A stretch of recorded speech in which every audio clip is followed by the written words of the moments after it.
He made people laugh with jokes about everyday life and songs that sounded like they came straight out of a southern honky-tonk. But behind the grin, Tim Wilson was a man wrestling with two worlds: the music he loved and the comedy that paid the bills. His story isn't just about laughter, it's about obsession, identity, and what happens when the spotlight follows you down every lonely highway. So how did a kid from Columbus, Georgia, turn his wit and guitar into a decades-long career? And why did his story end so suddenly, just when he seemed at peace with it all?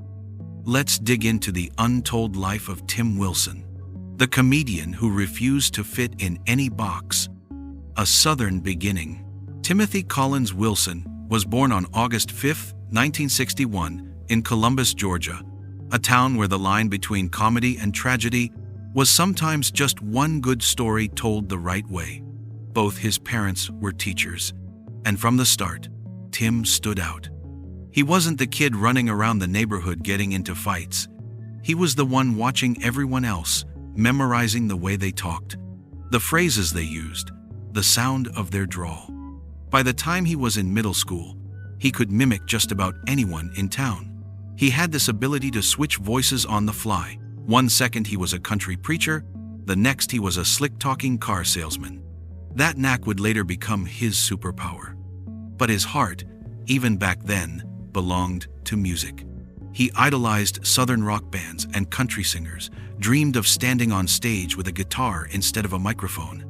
In the late 1970s, when other teenagers were sneaking out to parties, Tim was in his room writing songs about small-town life, heartbreak, and the absurdity of people taking themselves too seriously. He didn't know it yet, but that mix, the humor and the heartbreak, would become his trademark. The dream that nearly broke him. When Tim finished high school in the late 1970s, he decided to chase the music dream full-time. He played local bars, open mics, anywhere that would let him get up and sing. He had the voice, the lyrics, and the personality, but the record labels didn't know what to do with him. He wasn't Nashville enough to fit the clean-cut image country radio wanted, and he wasn't rock enough to fit that world either. So he drifted. For almost a decade, he lived out of his car, bouncing from one small gig to the next.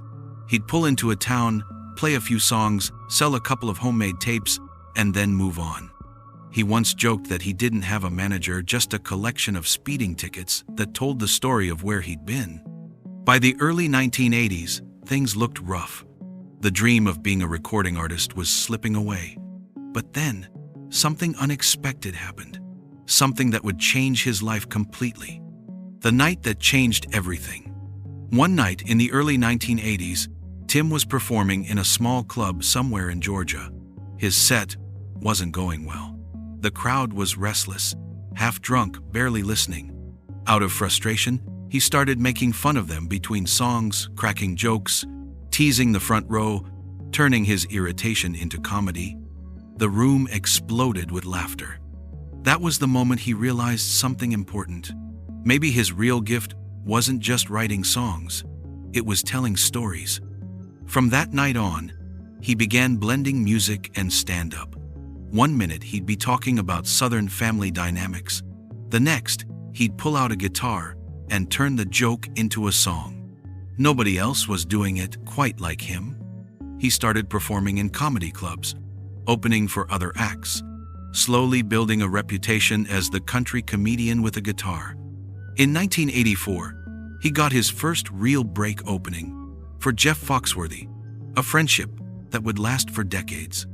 Tim even helped Foxworthy write one of his biggest bits, the redneck 12 Days of Christmas. The song became a national hit, and it introduced millions of people to Tim's kind of humor, the kind that pokes fun at Southern life, while also celebrating it. But as his career started to climb, something deeper was brewing inside him. The reluctant star. By the early 1990s, Tim Wilson was a staple of Southern comedy. He was touring constantly, comedy clubs, radio stations, fairs, anywhere that would have him. He'd drive all night, perform, then drive again. He became a regular on the Bob and Tom Show, one of the biggest syndicated radio programs in the country.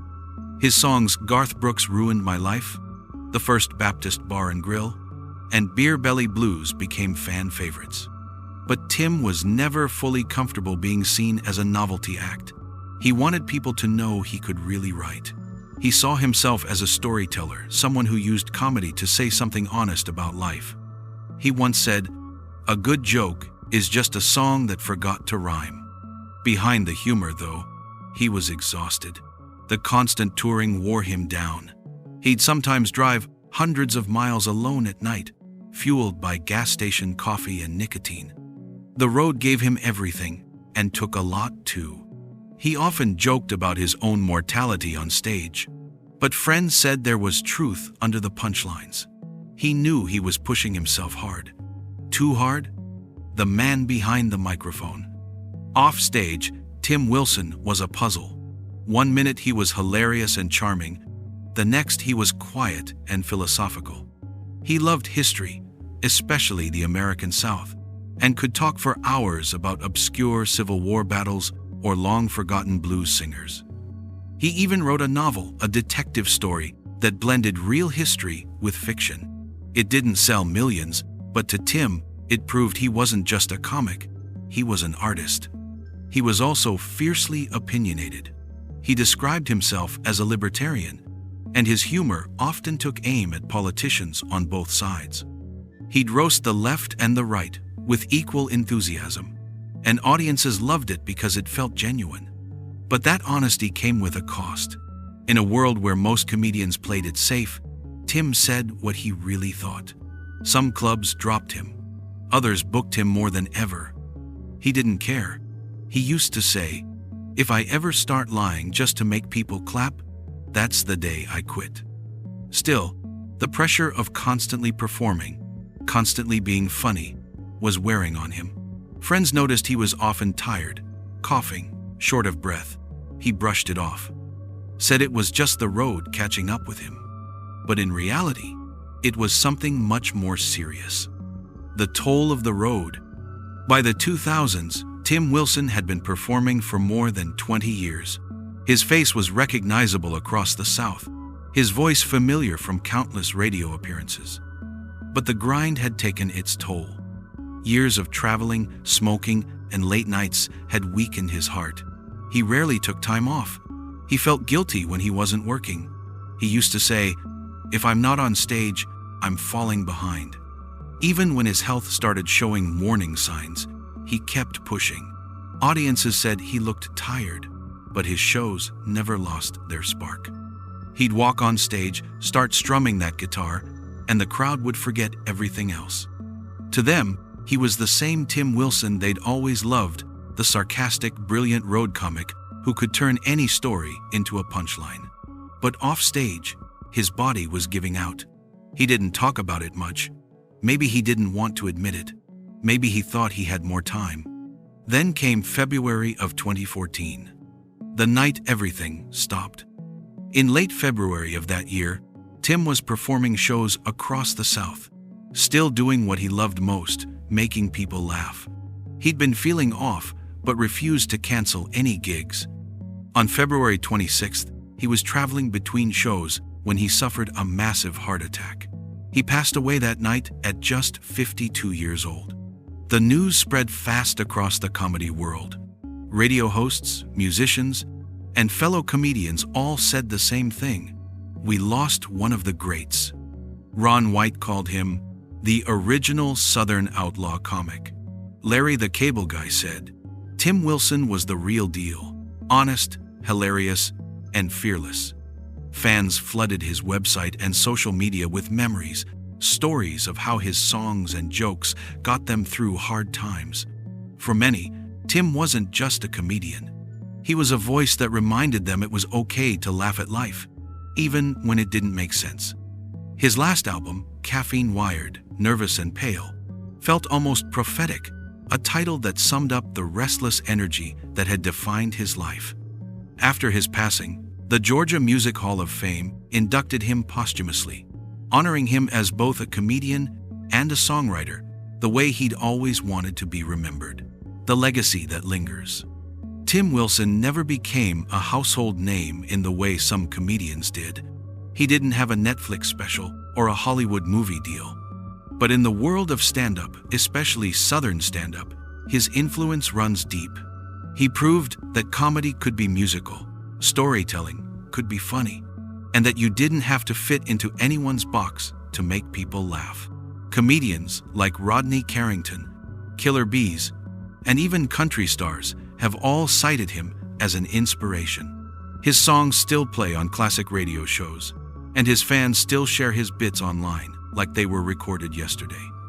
What made Tim special wasn't just his humor, it was his humanity.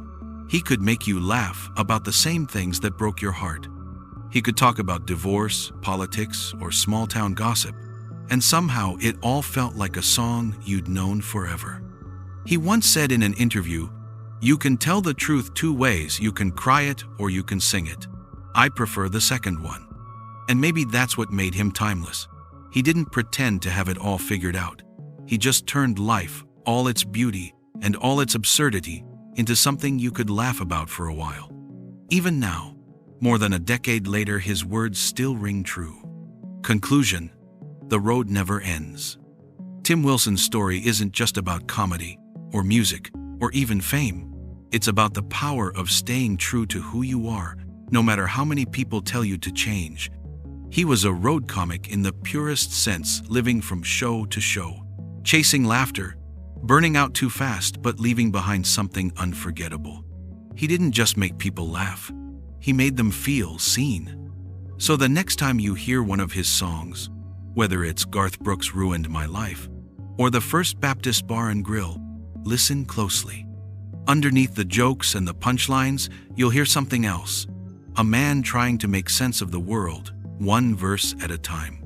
Because that was Tim Wilson. Honest, fearless, funny to the very end. And if laughter really is music, then his still plays on down every southern highway, through every late-night radio show, echoing in the hearts of the people who still remember. So here's the question. What do you think defined Tim Wilson more? His comedy or his truth?